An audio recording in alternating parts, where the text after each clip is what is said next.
Welcome to the second episode of the Spectros Maniacos YouTube channel. This occasion, Cold.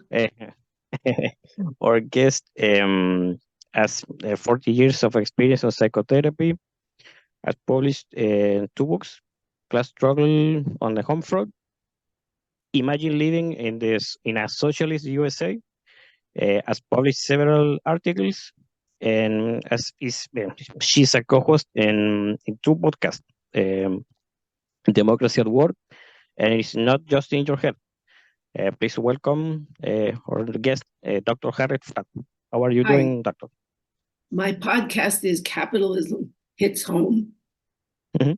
produced by Democracy at Work. Oh, yeah, that's the doubt that I had yesterday. Okay, well, hello. Ask me questions and I'll try to answer them. Great. Well, Doctor, I received this question when I told you about it in the second or third email. It was a question made by a listener from Belgium or Sweden, if I recall. She's a young mother, and she asked me this question back in July or August, if I recall. And her question was actually very simple. It was like how to raise a kid or be a parent in this time so hard. I mean, this difficult times. So I reconfigured that question is like basically like how raise kids in this dystopia, and I was like, damn, I don't know. So I mean, do you agree with the idea that we are actually living in a dystopia? That would be like first question. Well, the first thing is I live in the United States and I am living in a declining empire. And like most empires in decline, there is no admission of that. The BRICS, Brazil, Russia, India, China, and South Africa, and the 4 other countries that recently joined, and the 20 that are applying to join, have much more money than the G7. The old world is rapidly fading. The United States has lost the last wars we fought in Vietnam, Iraq, and Afghanistan, and we're losing our proxy war in the Ukraine, and holding on to the military because it's the only area of American dominance in the world. Military armaments, not victories, but armaments. And the world is changing, and our empire does not admit it. And Americans are very, very upset in their lives because the average American is suffering. The American dream, which was that if you were white and male or in a family headed by a white male, each generation could do better than the previous one. And that was true for about 120 years. That ended in the 1970s when capitalists in the United States outsourced well-paying, mainly male jobs to cheaper areas so that they could make even more money, to China, to India, to Bangladesh, to Pakistan, and then brought back their riches and bought our government because we allow private money in government and have achieved the best democracy money can buy. And people feel cheated and upset. Some of them join the fascist movement of Donald Trump. Others give up and are lost. But labor in the United States is realizing that the truth of the matter, which is the discrepancy between the rich and the poor in the United States, has grown astronomically. In 1970, we were the most egalitarian nation in the Western world. Now we are the least egalitarian nation. And people are struggling. New labor leaders are emerging now, like Sean Fain of the United Auto Workers. His 400,000 workers just won a 25% increase and input into whether their jobs would be outsourced or not, a voice in that process of where things are manufactured. That's huge. There were more than 500,000 people on strike last year, 2023, and there will be more this year. People are catching on and realizing they've been terribly cheated, that as things are more scarce in our declining empire, they are being allocated to the top, so that 3 families have more than 50% of the rest of the country in terms of money. And everything is rigged towards them. And so people are upset, and it takes different forms. One form is to join Donald Trump's fascist movement. Another is to join the protest movements, like the protest against our funding of the genocidal war of Israel against the Palestinian people, and which Americans were not really involved in any foreign policy area that did not directly affect Americans, but they just in New York City alone in last year, which just ended, there were 340 protests just in this city, protests for Palestinian rights and a ceasefire. So this country is in turmoil. A lot of people are mentally ill. You can't walk 5 blocks in New York City without encountering someone who's obviously mentally ill. There's a huge breakdown here. And the breakdown is more on the part of men who used to be promised a living wage that could, if they were white, and the majority used to be white, a wage that supported a dependent wife and children, and now don't have that wage. And also, for the first time in our history, women are saying no. The majority of women in the United States are single for the first time in our history. And we have had, last year, we had 400, and I think it's 440, but it might have been 444 mass shootings, which means some angry man, they're all men.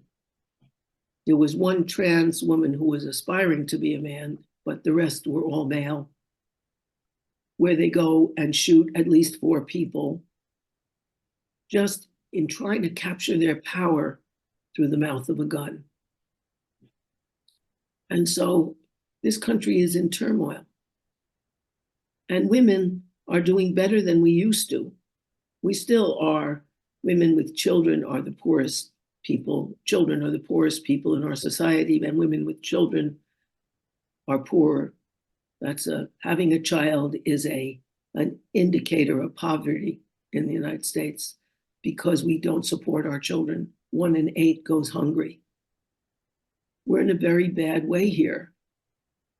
And our public relations doesn't admit it, but people feel it and are upset.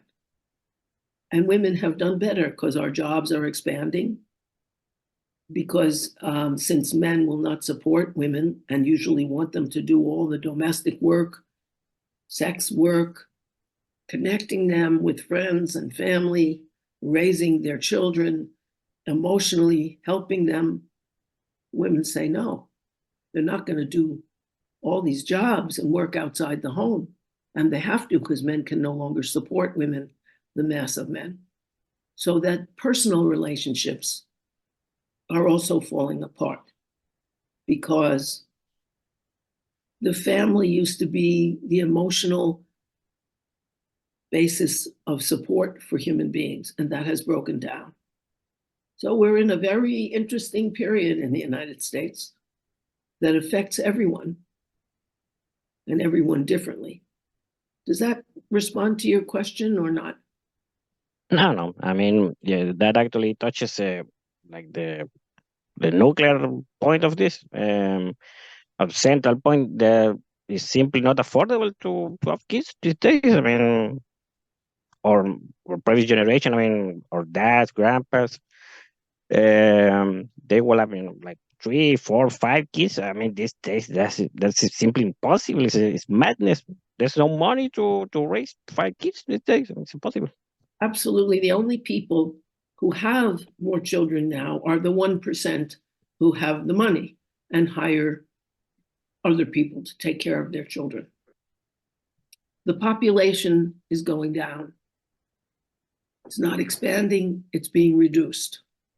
And marriage rates are going down. Most marriages end in separation or divorce. That is either legal, only half of them end in legal separation or divorce, but then another maybe 20% end because people don't have any money to fight for each other, or they're not fighting over the children, so they just leave. They make an agreement and they leave. And people don't get married the way they used to. What's the point? So everything, things are breaking down here. And new forms are starting, but they're not endorsed by the society. And there's massive denial on the part of our politicians.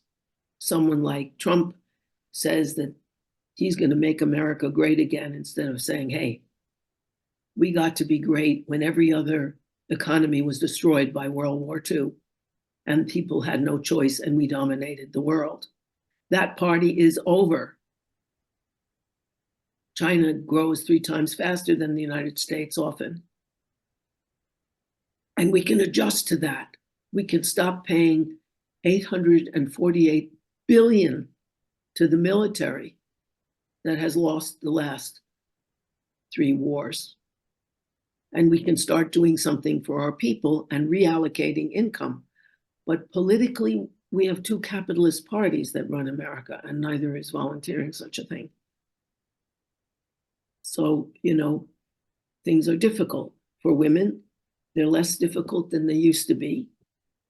They're economically difficult, but women are also getting jobs we didn't used to have. And the sectors where women work, service work, in healthcare, in childcare, in personal care of all sorts, can't be outsourced the way blue-collar jobs can. And so people are waking up and they're unionizing. The people are unionizing in the libraries, in museums, not only in the auto workers and the blue-collar workers and the postal workers, but in hospitals, the doctors are unionizing because the hospitals are run by private companies with administrators who push everyone to work harder for less money. In New York City alone, where I live, 14,000 nurses walked out and were on strike in 2023, and they won. So there's a lot of change going on here. Yeah, definitely. Well, you wanted to add something? What? There was some idea that you were going to finish. Yes, well, I think it's just very important for people to understand the context of what's going on here, because the public facade is very different from the actual lived experience of America. And that's very important. But I'm open to any other questions you may have. Yeah. I was thinking the bipartisan system has pretty much decimated the whole idea of democracy. Yes. There's this Michael Parenti book called Democracy for the Few. Yes, it's the best democracy money can buy. But the democracy is supposed to be the voice of the people, not the voice of the money. And we have 2 parties here. We don't have political choice, democratic choice of system. We have 2 capitalist candidates. One is a fascistic capitalist, and the other is not a fascistic capitalist. He does believe in giving a little something to people, but is warlike and very unpopular and doesn't deliver the kind of lives people need. So it's a time of great turbulence. And people have to recognize that the US is not what it was, and life here is not what it was. The US has a reputation as a democracy, but it doesn't deserve it anymore.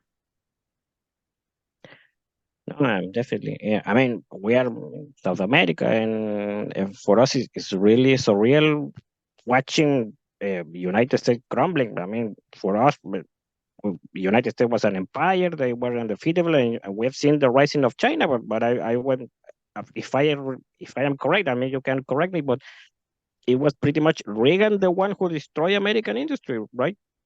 Well, it was a combination. Reagan is one person. Reagan did a lot to smash the union movement. In 1981, he fired 12,000 air traffic controllers who were on strike. He fired them all. And that was a terrible blow to the unions. Before that, in the 1950s, the United States had an anti-communist crusade where everybody who was leftist, communist, socialist, or leftist was considered a traitor and hounded out of the unions, which lost their spark, because the spark of the union movement and was the left. It was the Communist Party that was most active in organizing the CIO in the 30s. And that was also a huge blow to the labor movement. Only now is the labor movement rising again. But it's rising because people have been cheated terribly and they understand it now, at least some of their leaders do. And someone like Sean Fain, who is the president of the United Auto Workers Union that just won its strike for its 400,000 people, said there is a class war. We have to recognize there is a class war against the billionaire class because America has more billionaires than any other country, but we don't tax them. We tax people's cars as property. If they have a home, we tax their home. Or if they own their apartment is property. But most property is in stocks and bonds, and that property is not taxed. So you don't even have to hide your money, which they do anyway, in offshore accounts and in real estate where the owner is not recognized, or in paintings, or in gold, or any number of things.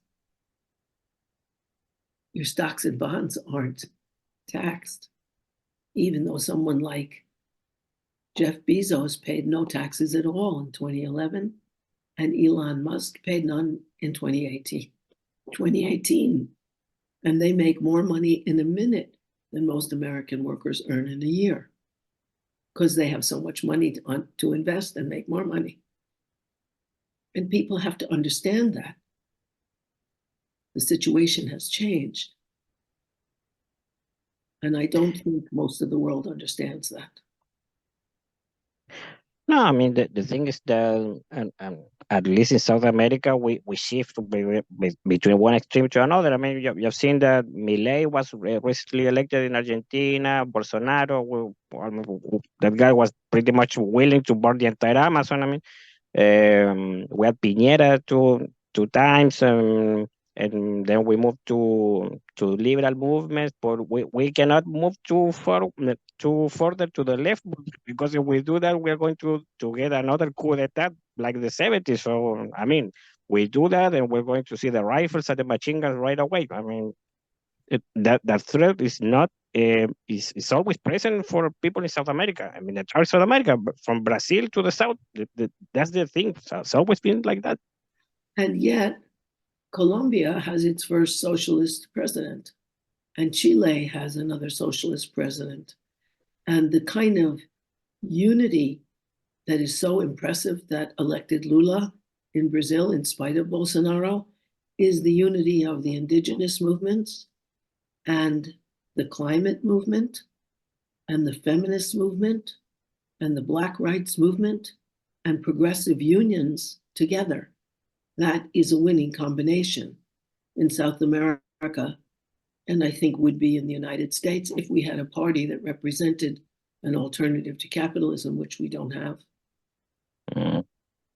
Yeah, that's the funny thing, but because I watch all types of channels. I mean, right wing channel, left wing channel, and we always see this type of fight among the people who make the comments. I mean, the left is destroying the country, the left, but there's no left in USA. I mean, what the Democrat Party that is known as the left there for us is like the soft right. That is not left at all. I mean, It isn't. It's a capitalist party, which is not in any way challenging the capitalist system.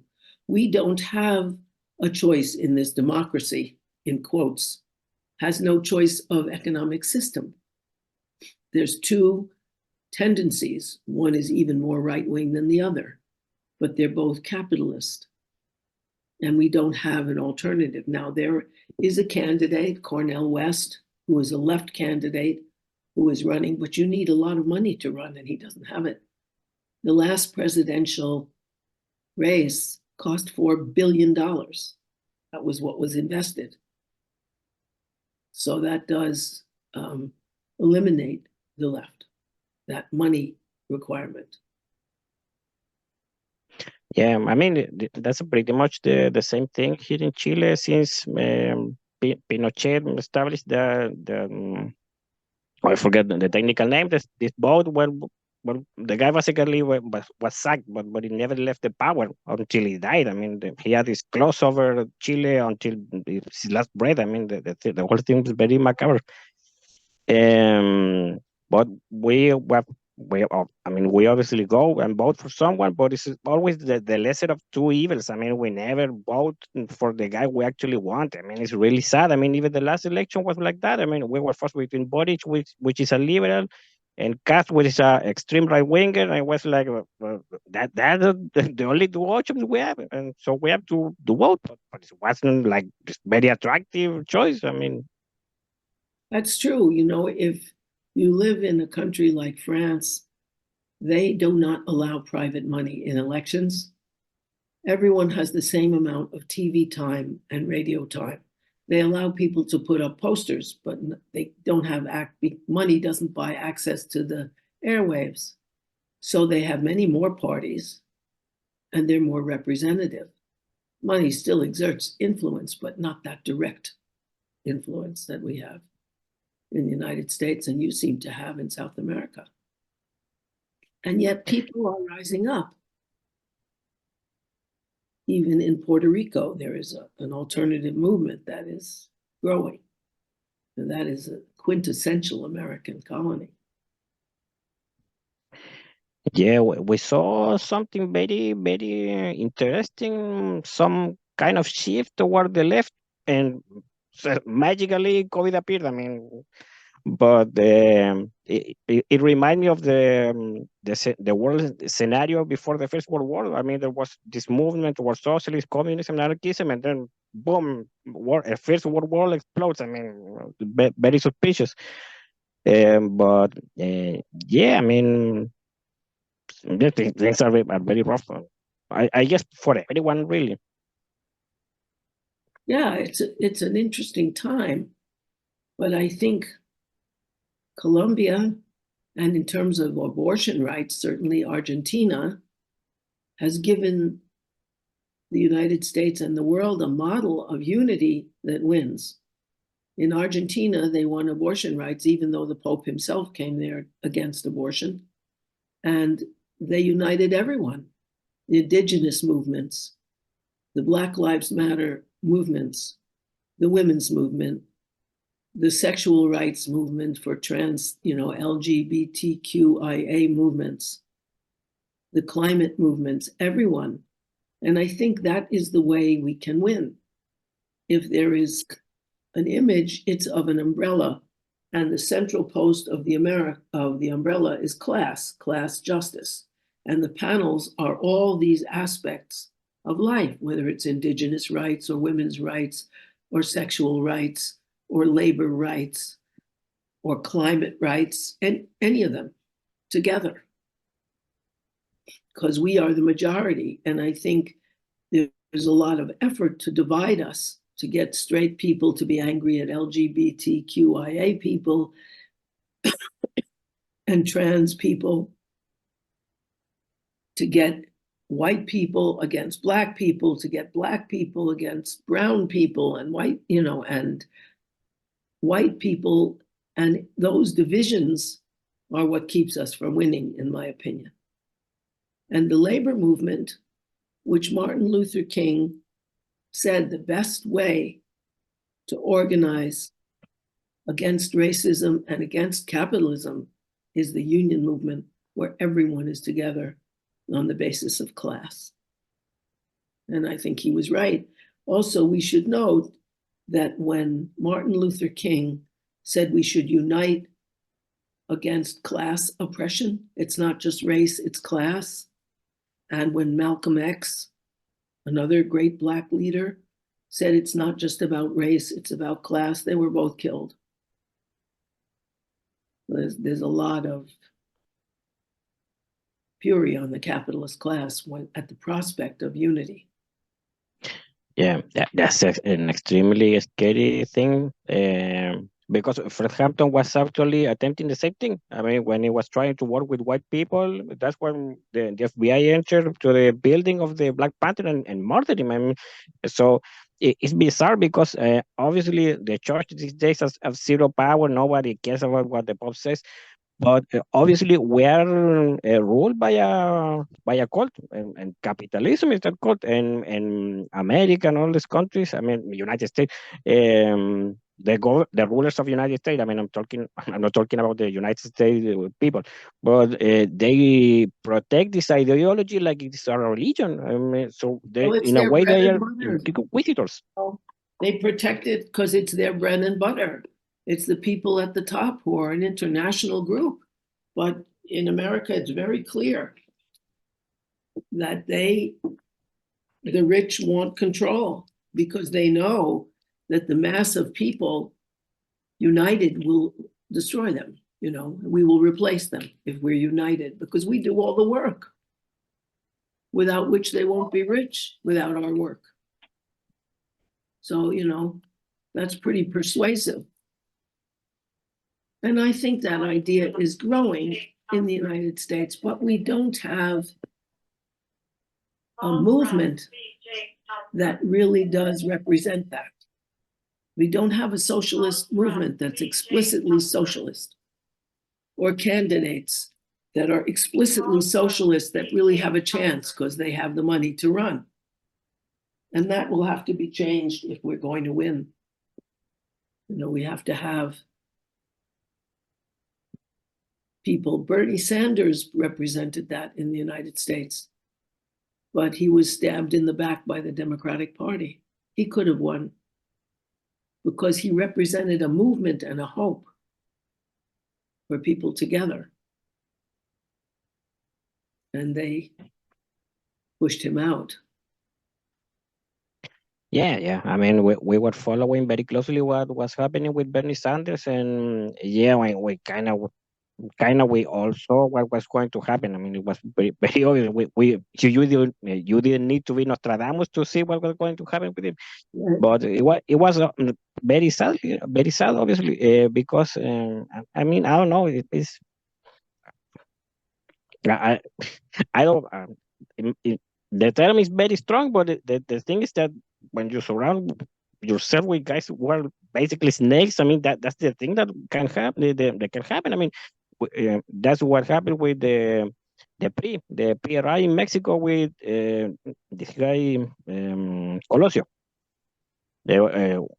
A very decent guy, but obviously he was condemned the moment he surrounded with them. I mean, and the same thing would happen actually here in Chile because the guy who was supposed to be the first president after Pinochet wasn't Elwin. It was another guy, and they cheated on him. They did some dirty things, and we ended up with Elwin instead of this other guy who was Gabriel Valdez, who was much more progressive. And these guys are always doing shady things to protect themselves.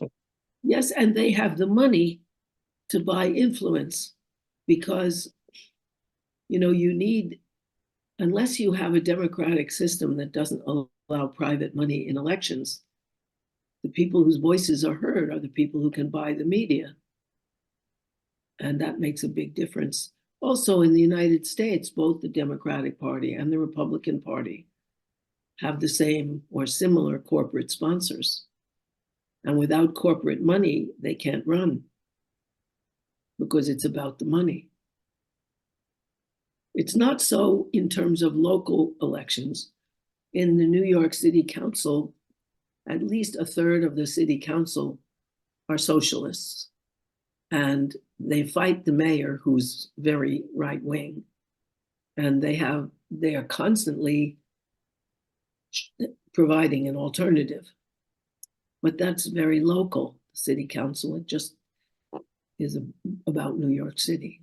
The same thing is true in Seattle, where Kshama Sawant got across a huge increase in the minimum wage, and she was an avowed socialist, but that was for a local city council. It was not for national office. Yeah, I mean, obviously, we're like in the opposite sides of the world, but we are Western culture, so there are like common ground between United States and Chile. And there's some stuff that obviously you have, and some stuff that we don't have. So, but I was actually admired by I mean, actually amazed by the strike of the writers that happened a couple of months ago. I mean, they were fighting. I mean, we rarely see this type of thing here in Chile. I mean, Yeah, 112,000 writers and also stagehands, and it was only about 12,000 writers, but then there were 100,000 stagehands and lighting experts, everyone involved. And they stopped Hollywood and television production, and they won because they were united. And that's what's happening more and more. Labor is understanding that if you want to win, you have to unite with other people.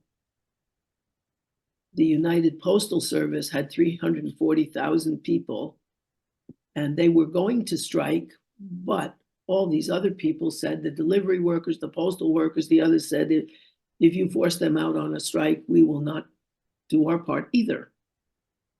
And so that changes things. You know, that if labor has solidarity, then we win. yeah, that's key. I mean, yeah, my train of thought completely derailed a couple of minutes ago because I forgot what, but now I remember is that the French have this very strong sense of solidarity, of community. I don't know if I'm getting very a little bit esoteric, almost Jungian, but something has to change within our culture when the moment you succeeding in a revolution. I mean, the French Revolution, I mean, ended up with horror and stuff, but it was a successful revolution, at least in the first stage. I mean, something obviously changes within your culture forever when you do accomplish that. I mean, That's right. When people unite and understand their power, something changes. Something changes in the psychology of each person where they don't feel helpless anymore and they don't feel disconnected from other people. So they're psychologically empowered. And something changes when people realize we can do it, we can win. And that is so now in the labor movement in the United States. Not politically, we don't have an alternative, but it's very much there in the labor movement and in the women's movement too, to a large extent. yeah, I was thinking that obviously there is a strong opposition regarding LGBTQ movements and feminist movements, and there's obviously this division over there between Republicans and Democrats, but it's the ancient strategy of divide and conquer. That's Exactly. basically it. Divide and conquer is what it is. And as long as they can divide people, we lose. And as long as we unite, we have a chance to win. Yeah, man. Hmm? You were going to add something. No, I was going to endorse what you said, that united we win, divided we lose. And these strategies are attempts to do two things. One is to distract from the class issues that are at hand and to create false issues like who's using what bathroom. Can trans people use the bathroom of the choice of gender they want? That doesn't really affect people's daily lives. But if you can get people involved in that, then they won't get involved in a class-based movement. So you want to distract people and divide people. And all of those issues divide people. And we need to unite around the class structure, which is now there is an employer class, which in the United States is 3% of the population, and an employee class, which is 97%. And if that 97% gets together, we win. Yeah, we got a little bit taste of that with the, I mean, I don't know the English term, we call it the estallido social. I don't know, if it's social unrest or something like that is the English term. And it was this really beautiful moment when people united, when people were fed up with corruption, injustice, and wages, obviously. And there's this mountain of problems that people are here in Chile have been tolerated, and the whole thing degenerated, obviously instigated by who knows what kind of powers that be.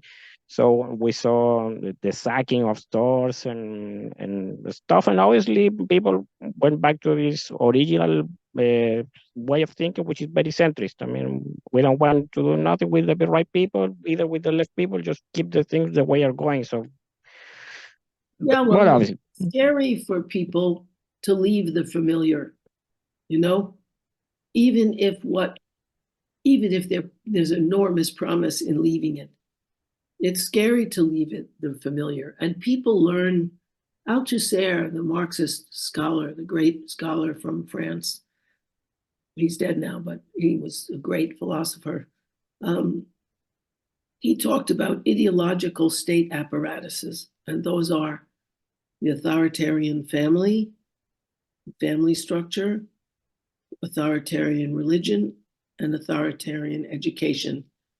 And they teach the lines of dominance and submission from the inside, so you don't need the cops and the army. People already feel like nobody, and they have no power. And that's what we have to change.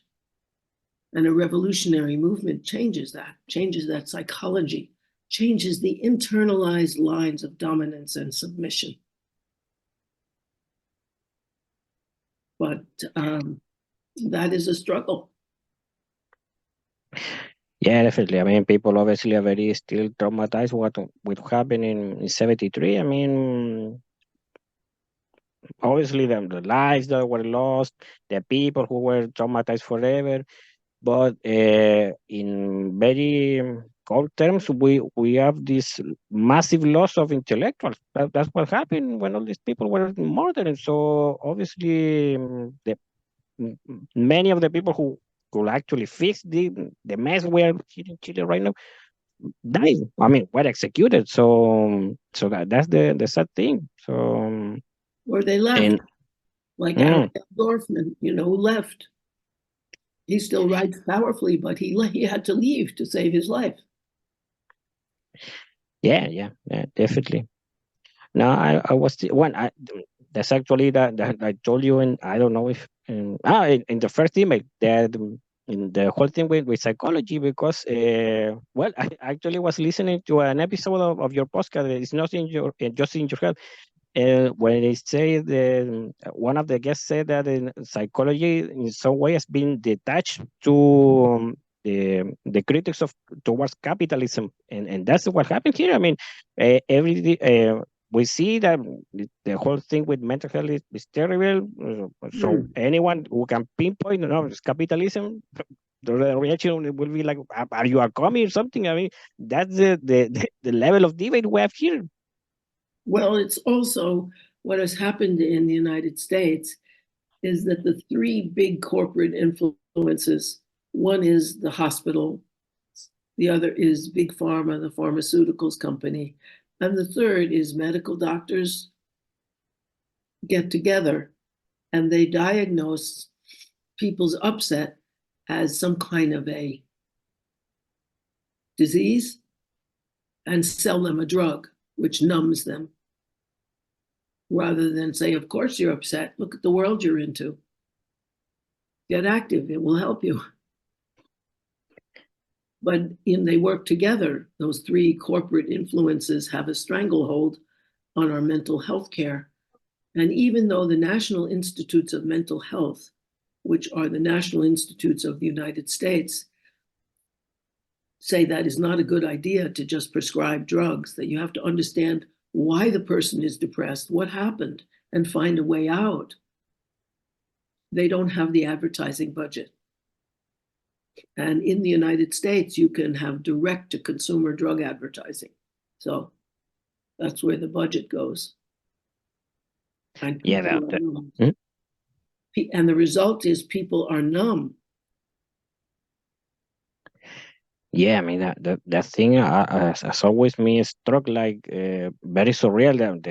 The fact that uh, weapons are sold like groceries, and the pharma. I mean, pharmaceuticals are actually advertised like chocolates. I mean, it's so bizarre. I mean, we are in the third world, but we don't do that kind of thing. I mean, it's really strange. Well, it's a way of pacifying people and making money. And it's all about making money and being allowed to get away with this, even though people never get cured on drugs. They never deal with the issues. They can feel better for a while.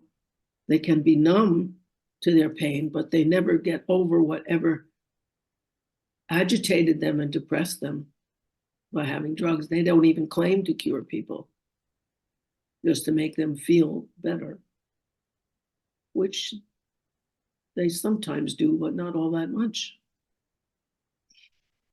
Yeah, yeah, definitely.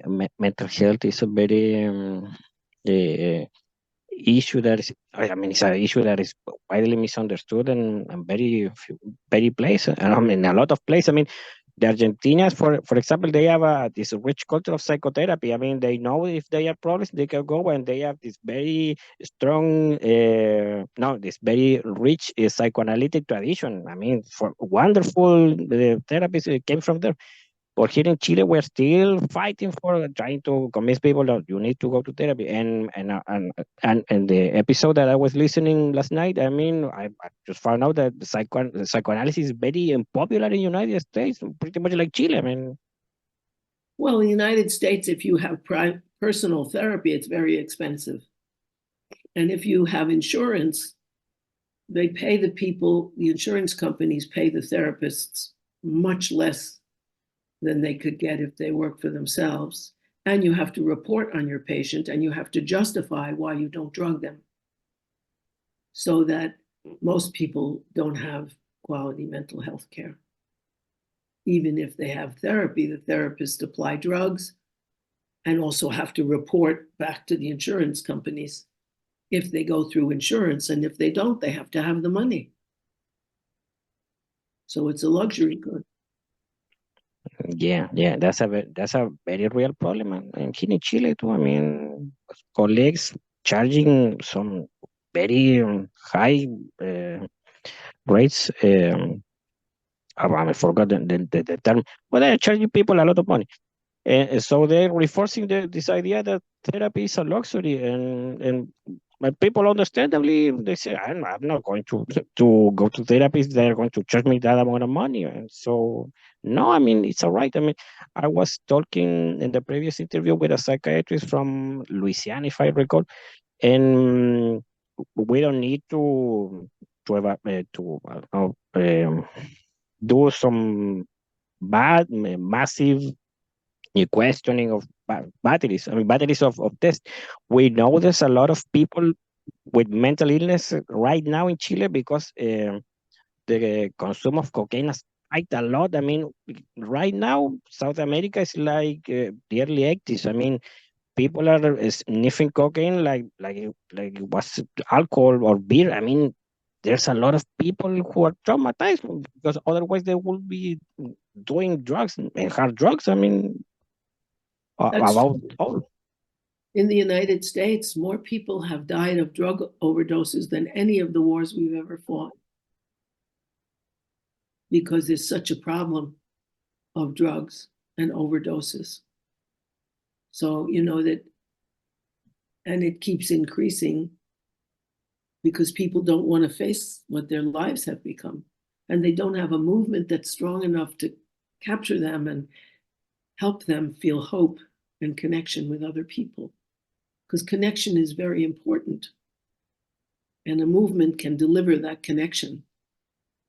But a lot of people don't find that because it's not omnipresent. You know, in the early 1940s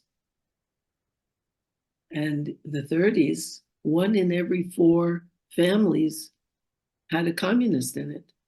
And the slogan was, communism is the new Americanism.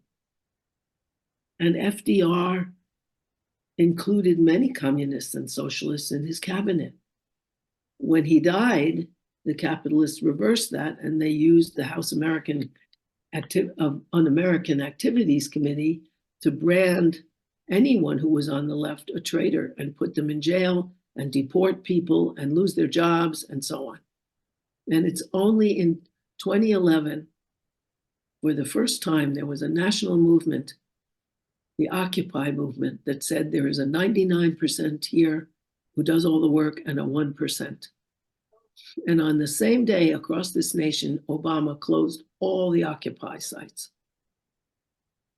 because they were a threat to capitalism and they reintroduced class into the discourse of America, where it had been repressed for a long time, since the 50s.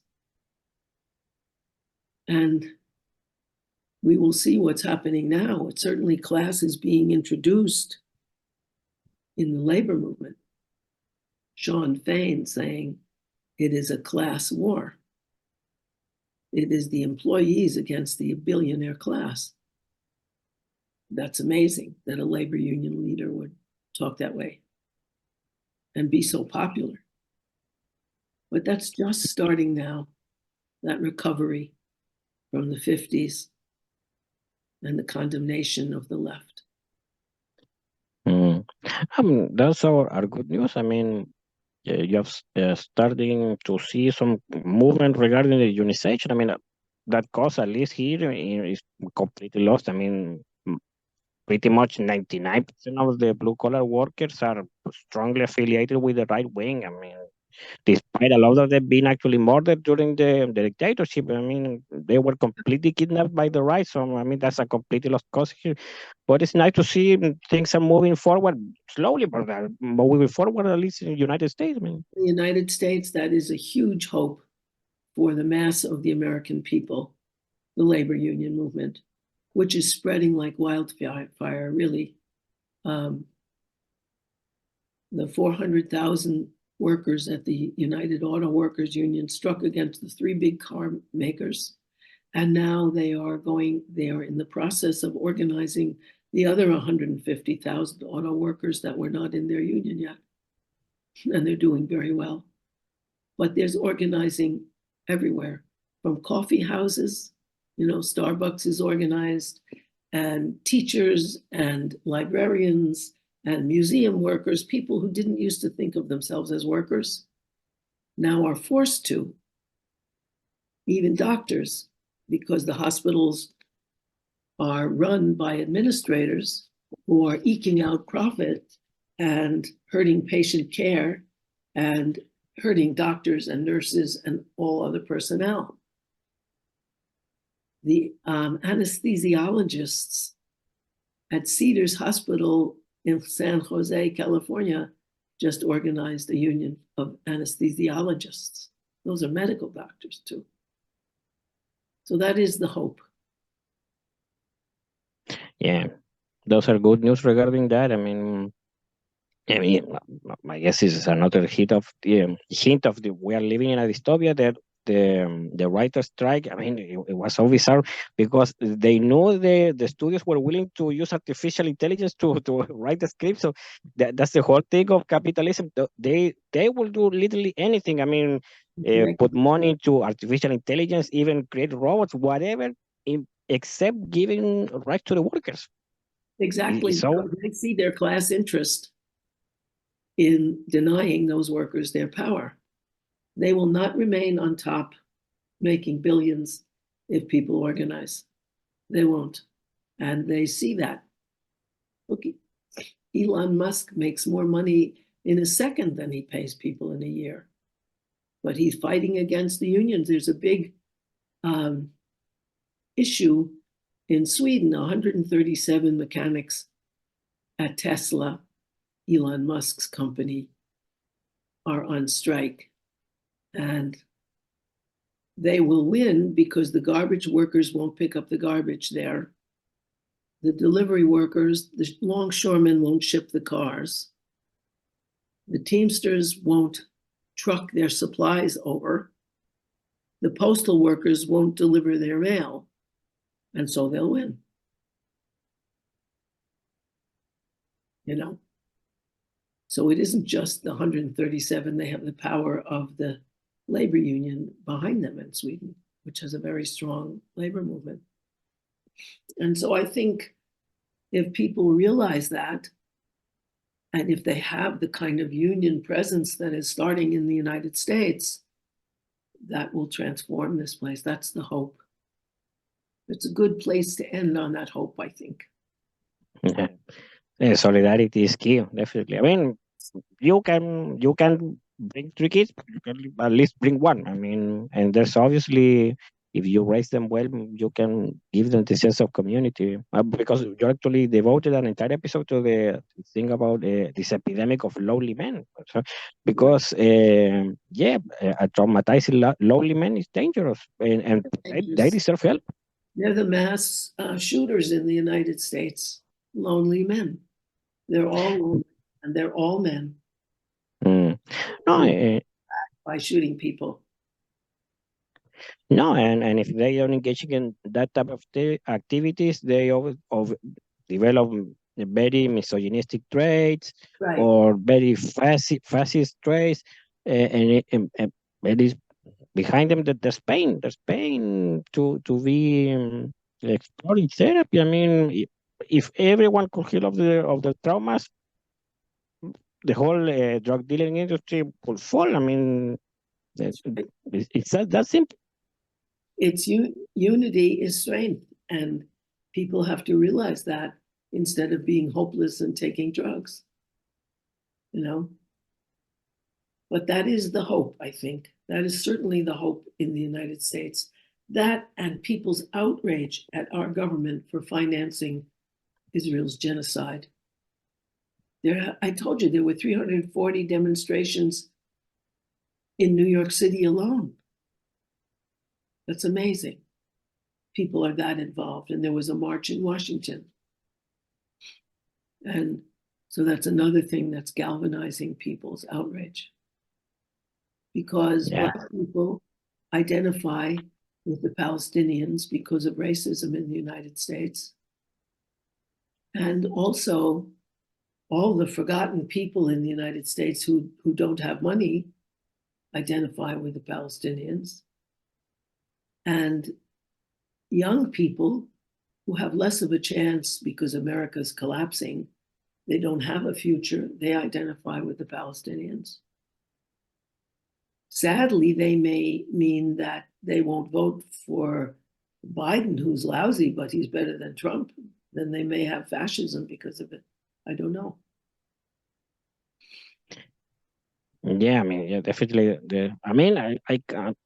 I kind of feel hopeful for the Zoomers or the Z generation. But obviously, I mean, I kind of feel bad because those kids inherited a dystopia. I mean, God knows what will happen with the world in 40, 50 years. Yeah, they may not later. even have a planet, no less anything else. Yeah, there's a chance. Yeah, so I mean, that's a possibility. They're much more militant in the United States. The majority of people under 30 prefer socialism to capitalism. Even though they may not really know what socialism is, they know that they want something different. So there are changes happening here. No, those are actually very good news. Yes. So yeah. Yeah, definitely. So no, I mean we'll keep track of that. What's happening, because I mean obviously we're focusing on the crumbling of the United States, but obviously the workers are rising. So obviously right. that doesn't get coverage on mass media, but whatever. I mean we know that mass media lie all the time. That's right. It doesn't, but it's there. Because the Yeah. United States mass media has a very sneaky way of getting control, which is they require corporate advertising. So they have the story of the corporations. You know, it's not a direct law. You cannot do this. It's we give to whoever has the money, and who has the money here? The top. So that's how they corrupt things. But the internet is full of information of the left. Yeah, that's a good thing. I mean, information travels so fast. I mean, it does. Even though the internet is also full of fascistic lies, it also has very, very important news for people to connect. So thank yes. you.